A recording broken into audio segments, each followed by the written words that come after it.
Saludo cariñoso, fraternal para todos nuestros hermanos, los hermanos de Centro Cristiano y hermanos y amigos en general. Me es un privilegio muy grande estar con ustedes con la presentación de la palabra de Dios, del mensaje de esta ocasión, el cual espero sea de mucha bendición, edificación para todos los que me escuchan y me ven. Quiero empezar y quiero que me permitan, quiero empezar haciendo alusión a algunos detalles de mi vida personal, pero que tienen alguna relación con el mensaje de esta ocasión. Yo les he dicho más de una vez, lo reconozco, lo acepto y por lo tanto me declaro como un hombre, como un papá, como un pastor y no sé si hasta decir por mis nietos que están aquí al frente como un abuelo emproblemado. Estoy diciendo que me declaro como un hombre, como un papá, como un pastor, como un abuelo emproblemado. No estoy diciendo problemático, creo que no soy problemático, sino que estoy diciendo emproblemado y tengo problemas conmigo mismo. Tengo problemas conmigo mismo especialmente por mis convicciones, las cuales se aplican a todos estos campos de mi vida que ya cité hace un momento. Esos mis problemas se agudizan en el campo pastoral, especialmente en la predicación. Cuando yo vengo delante de ustedes he pasado por diferentes problemas, mi vida se ha sentido emproblemada. Cada mañana del día lunes que inicia mi anhelo de recibir lo que debo de predicar, según yo, quisiera predicar lo que guste, porque quisiera ser un predicador agradable, pero por mucho que hago, me encuentro con temas que confrontan y por lo tanto no gustan. Y quisiera desechar esos temas, pero hay cosas, hay aspectos, hay convicciones que me obligan a recibirlo y a decirlo y a compartirlo. Pero así son las cosas y ante eso gimo delante del Espíritu Santo anhelando ser fortalecido en mi ser interior para seguir haciendo lo que hago y para que mi corazón no se llene de tristeza y superar lo que superó el profeta Jeremías. Sin pretender parecerme al profeta, voy a hacer alusión a una situación parecida de él. Jeremías capítulo 20 versículos 8 y 9 dice: porque cuantas veces hablo, doy voces, grito, violencia, ese era el mensaje de Jeremías, violencia y destrucción, porque la palabra de Jehová me ha sido para mí, para afrenta y escarnio cada día. Y dije, después de lo que él hablaba y la gente no quería oír lo que él hablaba, él dice, y dije, no me acordaré más de él, ni hablaré más en su nombre. Pero no obstante, había en mi corazón como un fuego ardiente metido en mis huesos. Traté de sufrirlo, traté de superarlo, indica, y no pude. Ese fue el sentimiento de Jeremías que en alguna manera, sin quererme parecer a semejante gran hombre, pasó o me pasa a mí muchas veces. Después de desahogar un poco mi corazón, y de poner delante de mí varios asuntos, entre los que pudieran estar el tema de esta predicación, fui guiado a un capítulo del libro del profeta Miqueas, y de ese capítulo extraje el siguiente tema. El tema para hoy es lo que Dios pide de su pueblo, y como es mi forma, les pido que por favor lo repitamos, no una, sino varias veces. El tema para hoy es lo que Dios pide de su pueblo. Una vez más, lo que Dios pide de su pueblo. ¿No les parece que es interesante este tema? Lo que Dios, no lo que yo estoy pidiendo, es lo que Dios pide de su pueblo. Miqueas capítulo 6, versículos 6 al 8, vamos a leer palabra de Dios y solo tomo un sorbito de agua para que leamos la palabra del Señor.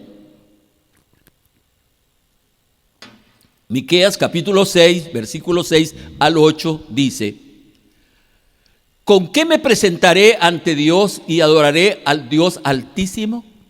Me presentaré ante Él con holocaustos, con becerro de un año. ¿Se agradará Jehová de millares de carneros o de 10,000 arroyos de aceite? ¿Daré mi primogénito por mi rebelión, el fruto de mis entrañas por el pecado de mi alma? Oh hombre, Él te ha declarado lo que es bueno, y qué pide Jehová de ti. Él te ha dicho lo que Él pide de ti: solamente hacer justicia y amar misericordia y humillarte ante tu Dios. Bendita palabra.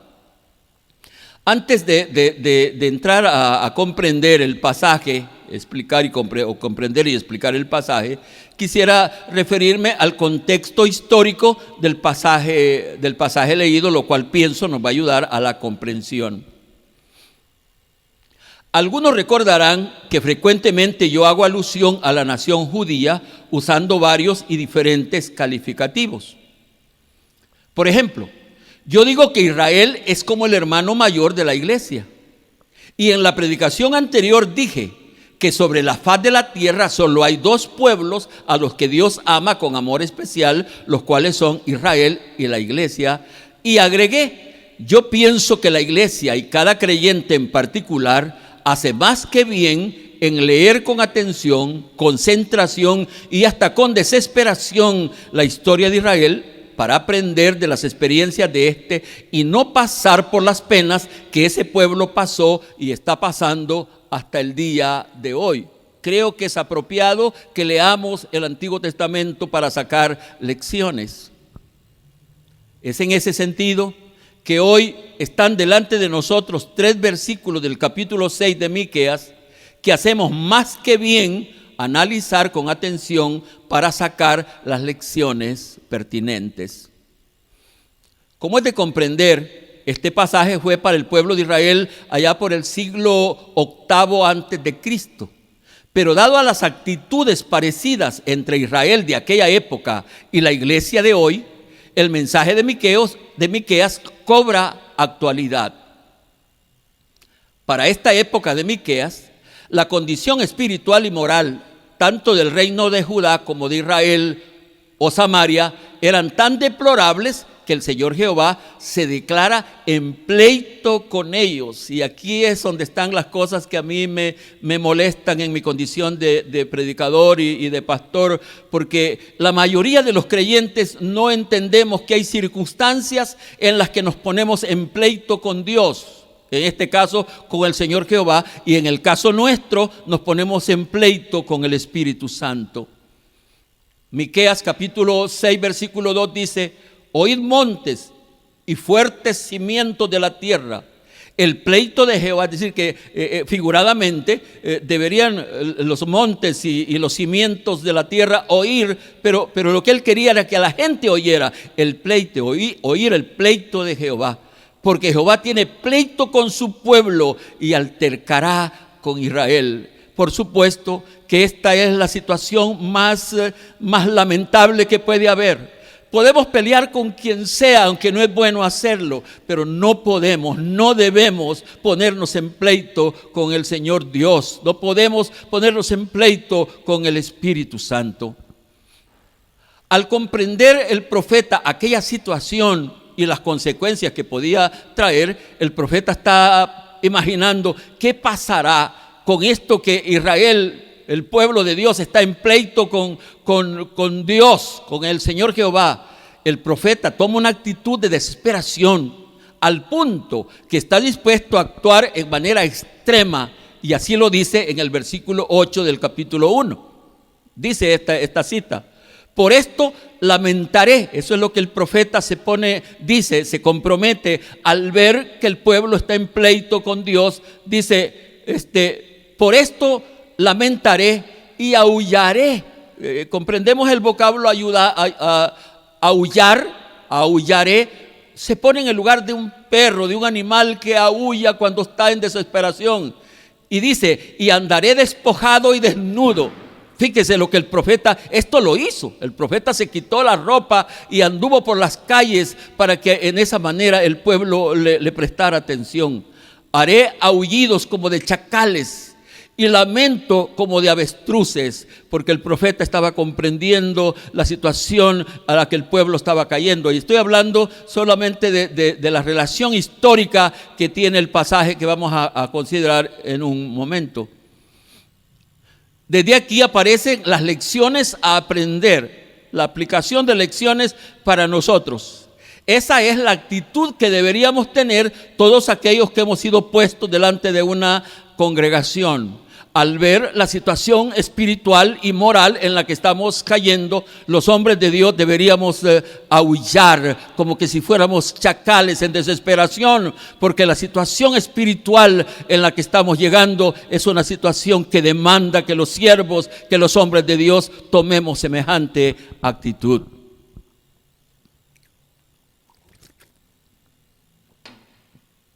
En esa condición, o es en esa condición que aparece el mensaje del Señor Jehová por medio del profeta Miqueas, que en la predicación de hoy trataremos de entender, aplicar y practicar. Oportunos detalles. Yo tengo el problema de querer llegar con tanta claridad al desarrollo del tema que doy un poco de vueltas, pero esas vueltas creo que ayudan. Hoy me propongo aclarar, referirme a algunos detalles antes de entrar propiamente al cuerpo de la predicación. Como lo he dicho en otras predicaciones, todo el Antiguo Testamento, a excepción de algunas profecías, todo está dirigido a Israel. Y quien habla es el Señor Jehová, lo cual quiere decir que para una correcta aplicación para nosotros se toma el mismo mensaje, y por favor escúcheme bien esta parte a la que me estoy refiriendo en este momento. Se toma el mismo mensaje, pero se cambia el remitente y el destinatario. Voy a repetir esto por considerarlo muy interesante y muy necesario. Como lo he dicho en otras ocasiones, estoy diciendo, todo el Antiguo Testamento, a excepción de algunas profecías, todo está dirigido, es la historia de Israel. Y quien habla en el Antiguo Testamento es el Señor Jehová, lo cual quiere decir que para una correcta aplicación para nosotros, se toma el mismo mensaje, lo que estamos haciendo hoy, pero se cambia el remitente y el destinatario. Lo que vamos a predicar hoy no debería ser tanto para Israel, es historia, ya pasó. Pero el remitente de hoy somos nosotros y el destinatario también es otro, pero se cambia el remitente y el destinatario. En este caso, el destinatario es la iglesia, es el creyente, somos nosotros, y el remitente es el glorioso Espíritu Santo. ¿Cuánto anhelaría que esta parte esté clara y sea aceptable? Con este detalle será más fácil hacer una correcta aplicación, no solo de este pasaje, sino de todo el Antiguo Testamento. El otro detalle que facilitará la comprensión de estos versículos es que los primeros dos versículos leídos, y que son parte de esta predicación, el profeta Miqueas se pone en el lugar del pueblo. Y él se hace las preguntas que ahí se hacen, que no es una, sino son dos preguntas en sí. Con estos dos detalles entremos al tema. El primer aspecto a considerar es: ¿con qué me presentaré delante de Jehová? Por favor, repítalo. ¿Con qué me presentaré delante de Jehová? Como acabo de decir hace un momento, aquí el mensaje es el mismo, pero cambiamos el remitente y cambiamos el destinatario. El remitente es Espíritu Santo y el destinatario es usted y soy yo. ¿Con qué me presentaré delante de Dios? ¿Con qué me presentaré delante del Espíritu? Esa fue la pregunta y esa será la pregunta que trataremos de contestar hoy. El versículo 6, porque siempre que pongo un postulado lo respaldo con la parte bíblica. El versículo 6 dice: ¿con qué me presentaré ante Jehová y adoraré al Altísimo? Y agrega las cosas que ya hemos leído y las vamos a ir leyendo porque son palabra de Dios. Me presentaré ante Él con holocaustos, con becerros de un año, de millares de carneros o de 10,000 arroyos de aceite. Daré mi primogénito por mi rebelión, el fruto de mis entrañas por el pecado de mi alma. Como es de comprender, aunque el vocablo clave de este postulado, así estábamos leyéndolo, es con qué, dice con qué me presentaré, lo cual indica qué debo de llevar El aspecto fundamental es ante quién me presentaré. Permítanme explicar un poquito mejor este aspecto. Estoy diciendo que el asunto a comprender, como es de comprender, aunque el vocablo clave de este postulado, de esa declaración, con qué me presentaré, es con qué, lo cual indica qué debo de llevar, el aspecto fundamental es ante quién me presentaré. A manera de comparación, aquí no se está hablando de presentarse delante del alcalde de la ciudad, ni tan siquiera se está hablando de presentarse delante del presidente de la República, personas con un alto grado de dignidad. Pero aquí se está hablando de presentarse delante de Dios, ser de excelencia que no se puede medir ni comparar con nadie por ser tan excelso.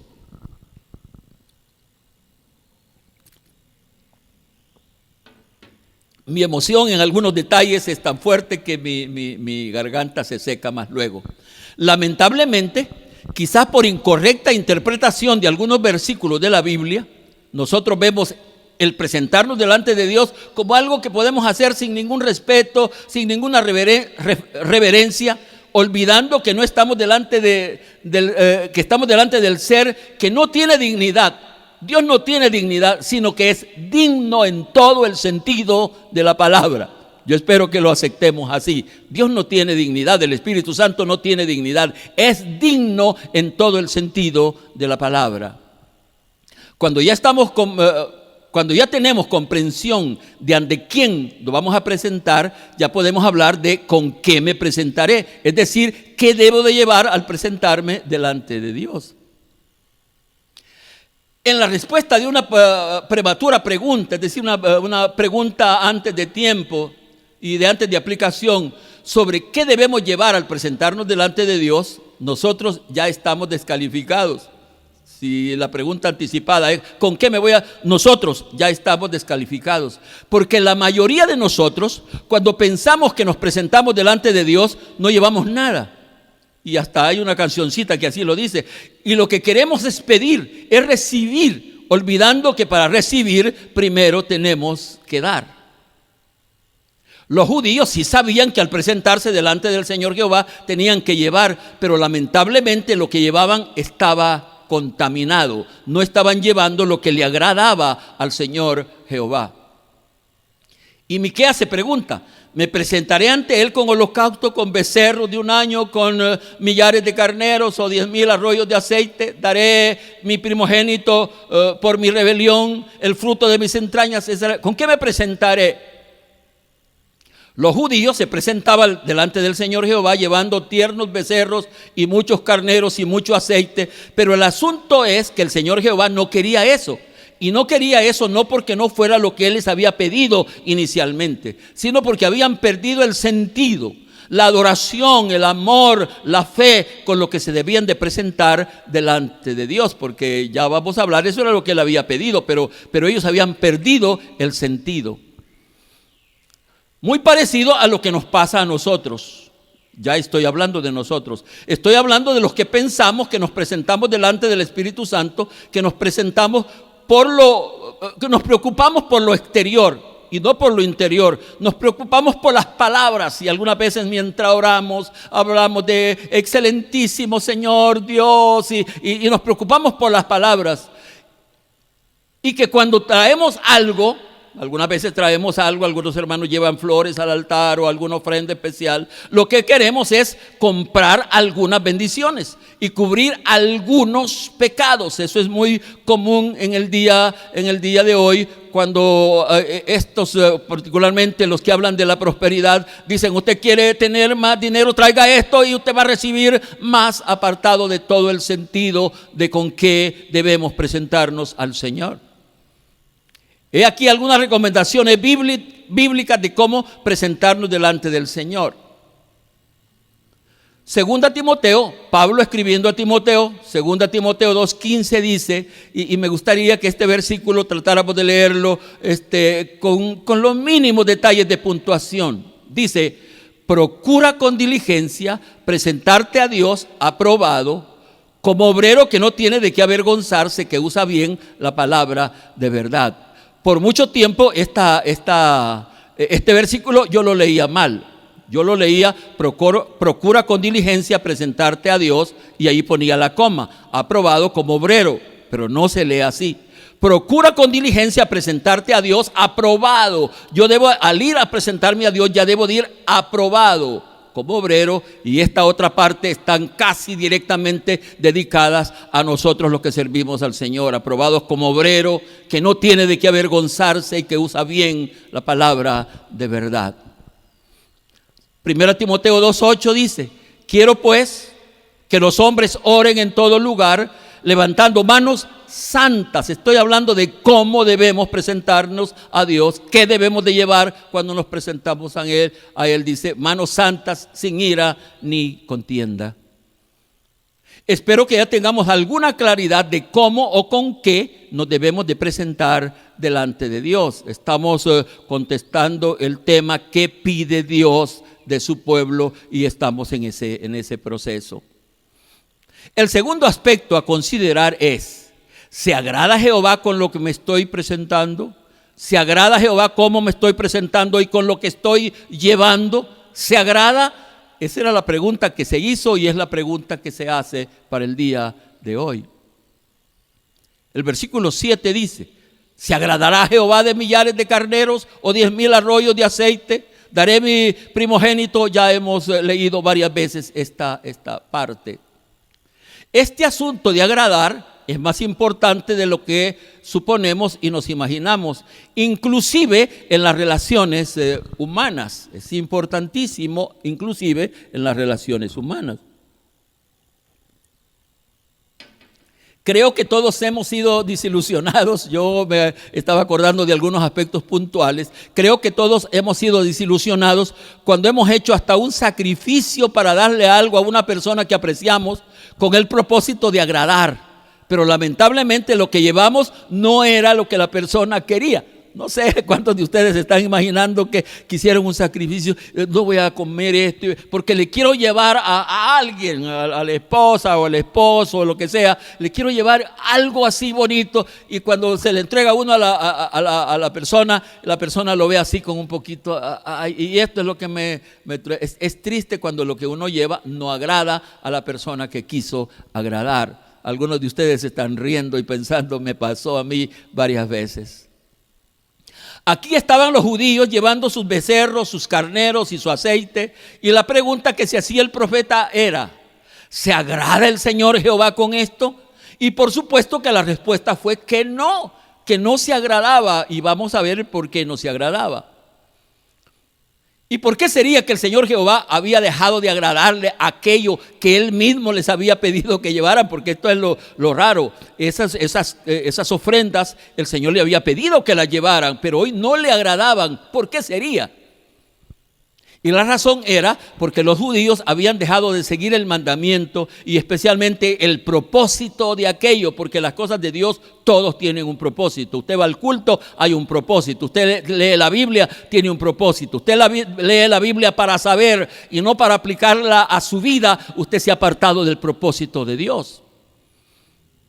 Cuando leemos sobre la ley de los holocaustos, encontramos una serie de aspectos que se debían de observar rigurosamente, puntualmente, empezando porque debería de ser un acto voluntario.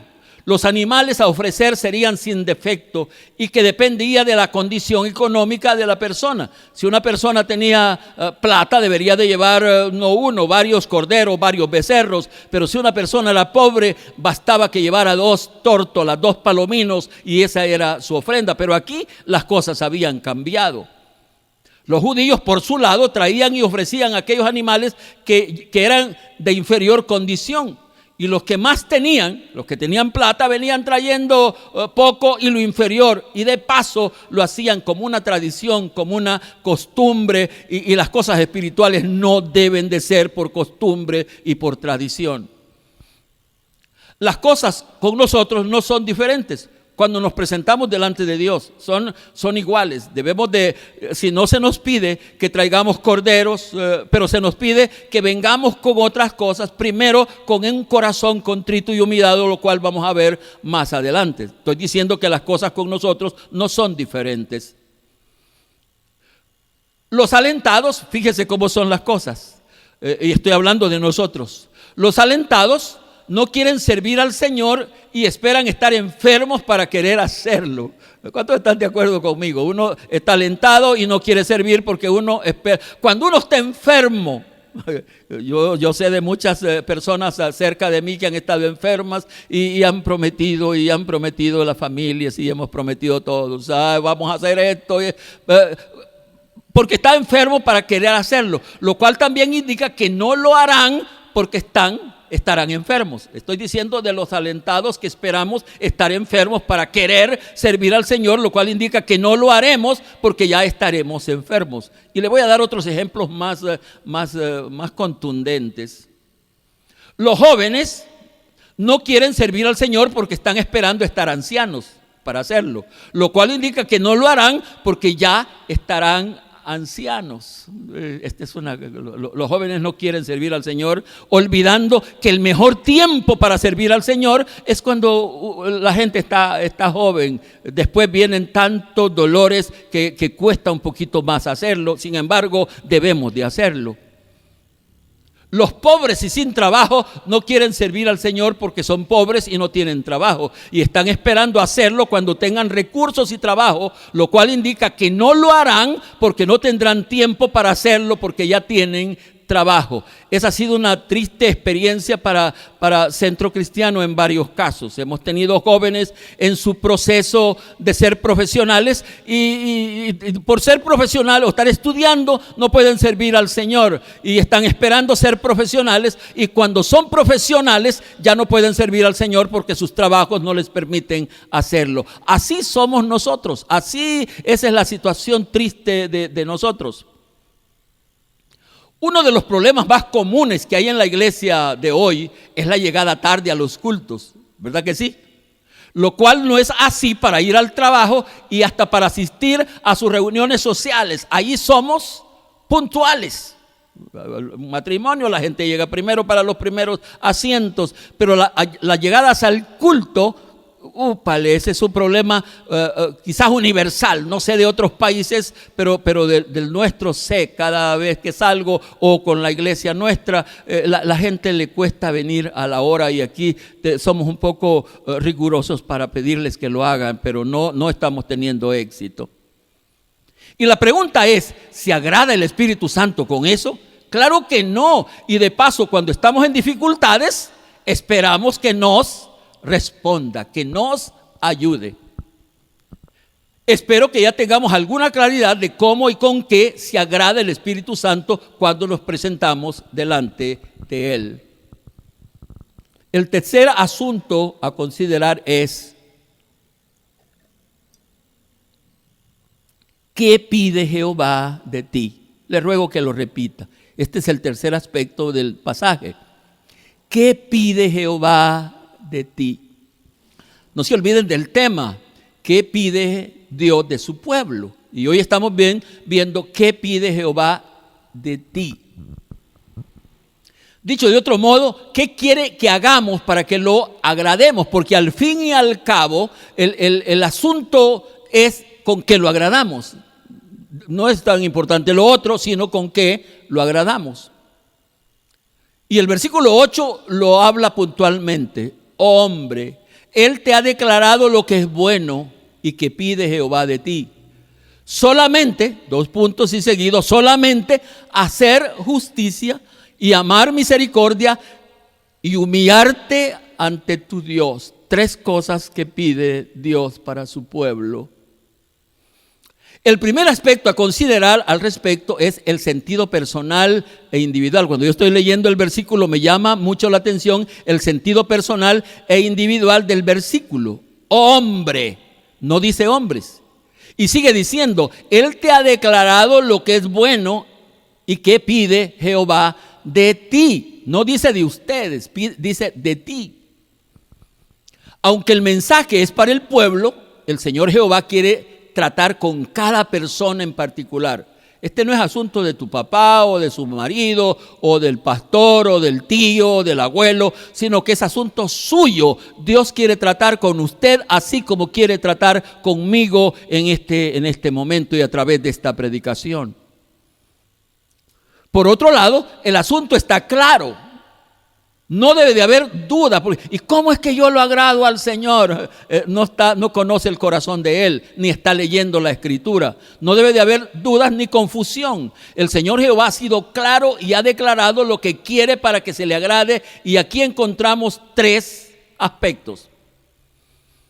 Solamente hacer justicia. A Él se le agrada cuando se hace justicia, se actúa con justicia. Versículo 8 dice, solamente hacer justicia. Póngale ojo, escúcheme bien la palabra hacer. Voy a ser más puntual en el desarrollo de lo que estoy diciendo.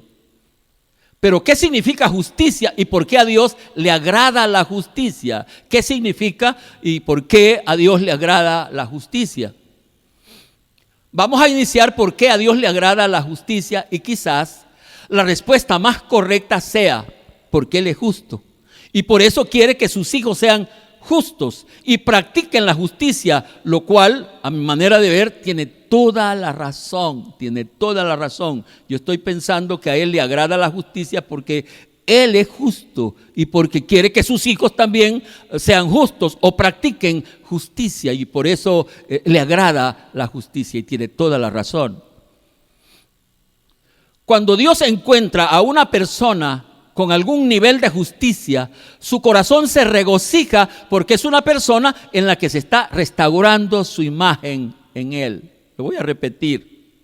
Cuando Dios encuentra a una persona con algún nivel de justicia, su corazón se regocija porque es una persona en la que se está restaurando su imagen en Él. Al fin y al cabo, el gran propósito del sacrificio de Cristo, el gran propósito del Evangelio, el gran propósito de todo es que la imagen de Dios se restaure en el ser humano. No es otra cosa. A pesar de que para nosotros el vocablo justicia no es aceptable, porque cuando nosotros nos hablan de justicia o de justo, es un vocablo que queremos borrar de todas partes, inclusive de la Biblia. Sin embargo, la Biblia presenta una lista de hombres que se conocen como justos, y si ellos fueron justos, indica que se puede ser justo, que se puede practicar la justicia. Ha habido hombres que han sido declarados justos. Job encabeza esa lista. Job capítulo 1, versículo 1, no habla un hombre, habla Dios. Hubo un hombre en tierra de Uz que se llamaba Job y este hombre era perfecto, recto, temeroso de Dios y apartado del mal. Bendito hombre llamado Job. En el caso de Job, el agrado del Señor Jehová fue tanto, y escúcheme bien esto que digo, en el caso de Job, el agrado del Señor Jehová fue tanto que se lo presentó a Satanás. El corazón de Dios estaba tan emocionado de encontrar en la faz de la tierra un hombre que practicara justicia, un hombre que fuera justo, al punto que cuando encuentra a Satanás, en un pasaje complicado de explicar, se lo presenta y vea lo que dice la palabra de Dios. Job capítulo 1 versículo 8 dice, y Jehová dijo a Satanás. Y aquí yo le pongo con gran emoción, Dios dice, ¿no has considerado a mi siervo Job, que no hay otro como él en la tierra, varón perfecto, recto, temeroso de Dios y apartado del mal? Estaba tan emocionado Dios que quería que el mismo Satanás lo supiera. Estos vocablos de perfecto, recto y temeroso son cualidades de un justo o es decir, uno que practica justicia. Lo mismo se dice de Noé. Noé, otro hombre justo. Génesis capítulo 7, versículo 1. Dice, dijo luego Jehová a Noé, entra tú y toda tu casa en el arca, porque a ti he visto justo delante de mí en esta generación. Dios le estaba hablando, no es una persona, otra persona, era Dios quien estaba hablando. A Dios le agrada la justicia más que cualquier otra cosa, porque cuando un humano actúa con justicia, lo dije, lo repito hoy, en este caso se está restaurando la imagen de Dios y se está pareciendo a Él. Dios es justo y cuando una persona es practicante de justicia, se está pareciendo a Él. Pero ¿qué significa justicia? Este es uno de mis estilos. Siempre quiero tener una definición de aquellos vocablos clave de lo que estoy predicando. ¿Qué significa justicia? En el caso de Noé, literalmente aparece el vocablo justo, lo cual indica que es un practicante de justicia, pero en el caso de Job aparecen sus sinónimos, los cuales son perfecto, recto, temeroso de Dios y apartado del mal, con lo cual indica que era un practicante de justicia. Es en ese sentido que puedo decir que justicia se puede definir como un principio espiritual y moral que inclina a la persona a obrar y juzgar de acuerdo a la verdad, correcto y justo. Voy a repetir este aspecto. Justicia se puede definir como un principio espiritual y moral que inclina a la persona a obrar y juzgar de acuerdo a la verdad, de acuerdo a lo correcto y de acuerdo a lo justo. Sobre este postulado finalizo diciendo que aquí no se dice hablar justicia o predicar justicia, hablando de los predicadores, nosotros predicamos de justicia, sino hacer justicia. Y si el requisito viene de Dios, indica que se puede hacer justicia. El siguiente aspecto de los últimos tres es amar misericordia, amar misericordia. Versículo 8 dice puntualmente amar misericordia. Una vez más repito lo que acabo de decir sobre la justicia. Aquí no se está pidiendo que se hable sobre misericordia o predique sobre misericordia, sino que se está hablando de amar misericordia, amar misericordia. ¿Y qué relación puede tener el amar con la misericordia? ¿Qué relación puede tener el amar con la misericordia? Eso es lo que vamos a tratar de comprender. En alguna manera los dos vocablos son conocidos y hoy nos toca saber la aplicación que pueden tener ambos vocablos cuando están juntos. Todo mundo habla de misericordia y todo mundo habla de amar, pero hoy vamos a ver qué relación, qué aplicación pueden tener cuando están juntos. Lamentablemente, cuando los humanos hablamos de amar, automáticamente pensamos en sexo, pero hoy no puede ser así, porque no puede haber sexo entre amar y la misericordia. No sé cómo pudiera ser. En este caso, amar es un sentimiento intenso que lleva a la persona al compromiso, al sacrificio, a la acción, y en este caso es hacia la misericordia. Voy a definir o repetir este aspecto de amar. ¿Qué significa? En este caso estoy diciendo amar es un sentimiento intenso que lleva a la persona al compromiso, al sacrificio, a la acción, y en este caso es hacia la misericordia. Eso es amar. Por otro lado, la misericordia es a su vez la disposición a compadecerse de los sufrimientos y miserias ajenas sin la idea de esperar o recibir algo a cambio. Voy a repetir esta parte. Por otro lado, la misericordia, estoy diciendo, es a su vez la disposición a compadecerse de los sufrimientos y miserias ajenas sin la idea de esperar o recibir algo a cambio. En ese sentido, podemos comprender, y aquí voy a resumir ambos vocablos, de comprender que cuando el Señor Jehová le está diciendo a Israel con qué debe de presentarse delante de él, con qué lo agradan al presentarse, les recomienda que usen este sentimiento profundo que se llama amor, y por él y con él hagan misericordia, con él ayuden y sirvan a todo el que necesita ayuda. Entonces, cuando el Señor Jehová está pidiendo eso, lo que quiere es que con el amor, con este sentimiento profundo que se llama amor, por Él y con Él hagamos misericordia, con Él ayudemos y sirvamos a todo aquel que necesita ayuda. Nos quedó un poquito claro lo que significa amar misericordia, que con ese sentimiento profundo hagamos misericordia de todo aquel que lo necesita. Y repito, aquí no se trata de hablar, de predicar, de recomendar misericordia, sino de practicar, de amar misericordia. De eso estamos hablando hoy. Pero ¿qué otra cosa pide el Señor Jehová a Israel y que hoy pide el Espíritu Santo a nosotros? ¿Qué otra cosa? Solamente humillarse delante de Él. Humillarse delante de Él. Aunque humillarse delante de Dios, escúcheme bien esto, por favor, parece ser lo más razonable, lo más lógico, lo más procedente, lo más apropiado. ¿No les parece que así son las cosas? En la práctica es todo lo contrario. En la práctica es todo lo contrario.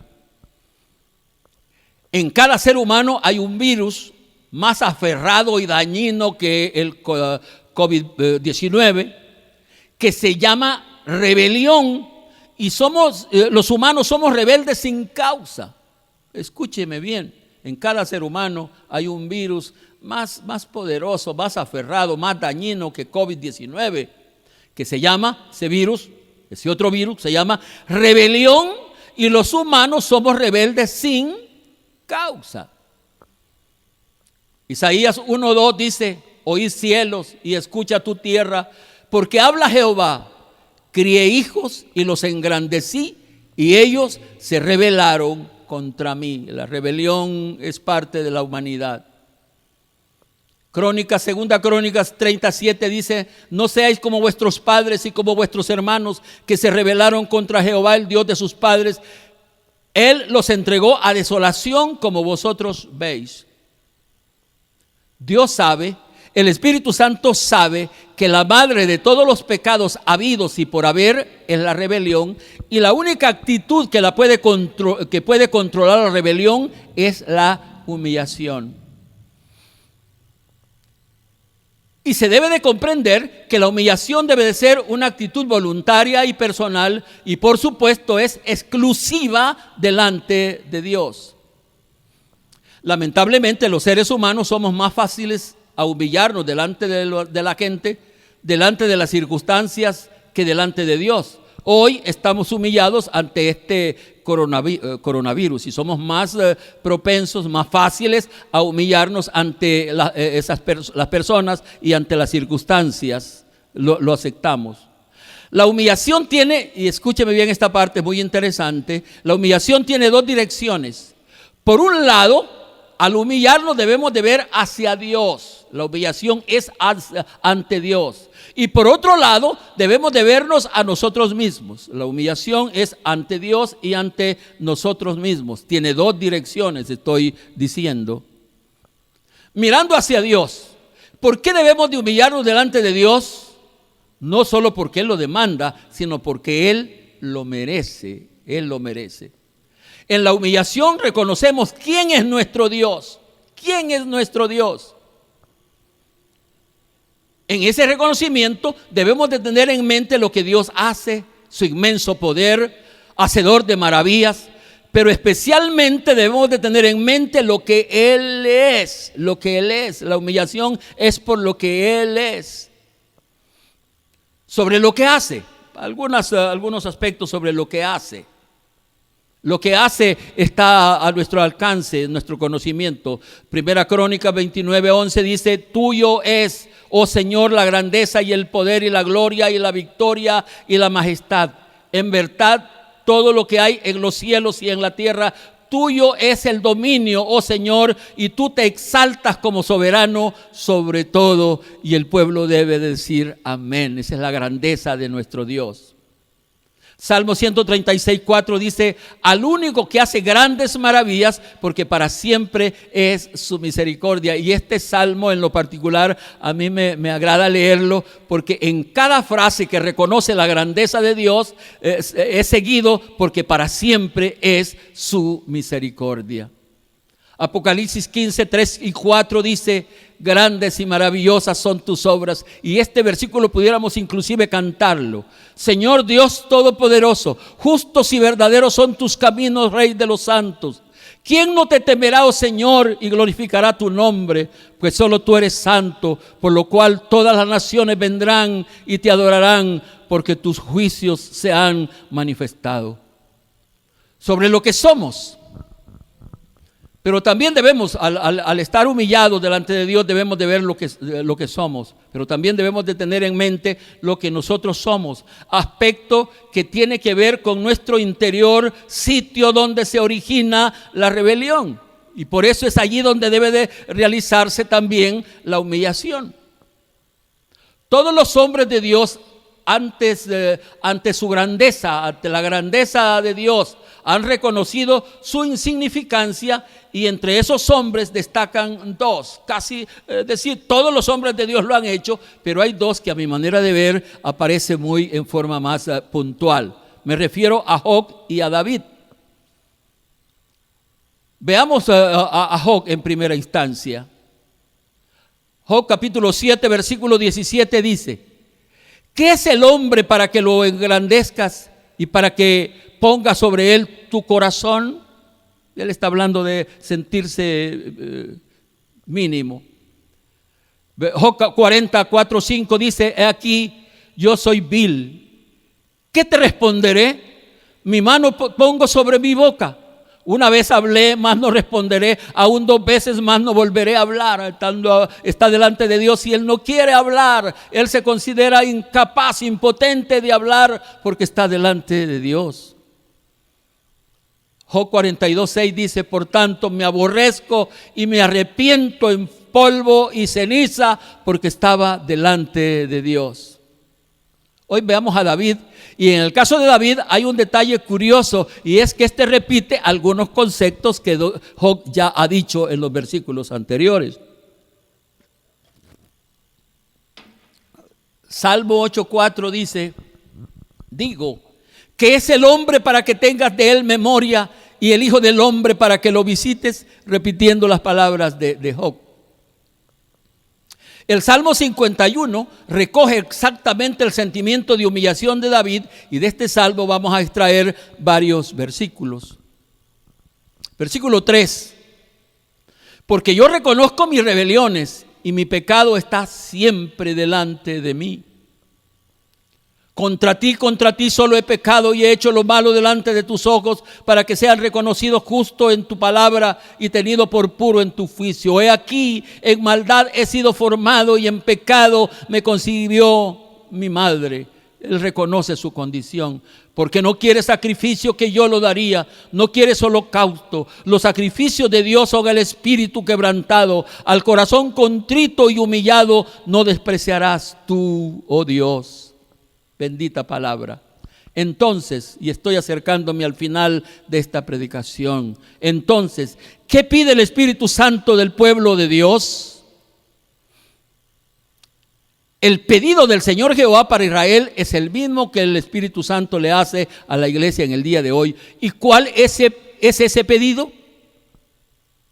El pedido es que hagamos justicia, lo cual quiere decir que debemos de comportarnos recta y equitativamente, con lo cual nos estamos pareciendo a Él. Debemos de comportarnos equitativamente con todas las personas. También pide amar misericordia, lo cual quiere decir que usemos ese sentimiento profundo que se llama amar, y por Él y con Él hagamos misericordia. Con Él ayudemos y sirvamos a todo el que necesita ayuda. Eso le agrada al Espíritu Santo.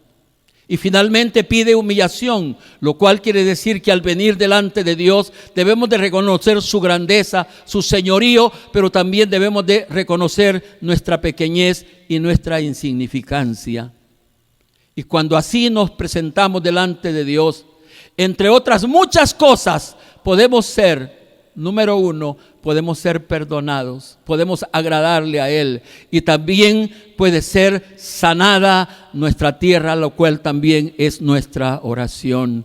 Que el Espíritu Santo bendiga esta palabra en sus corazones.